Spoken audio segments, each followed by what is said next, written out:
Əl-Fatihə Kitabı açan surəsi.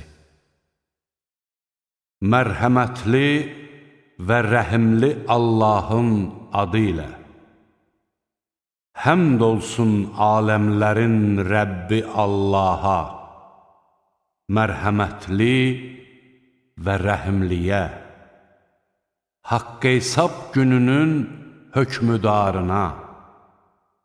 Biz yalnız sənə ibadət edir və yalnız səndən kömək diləyirik.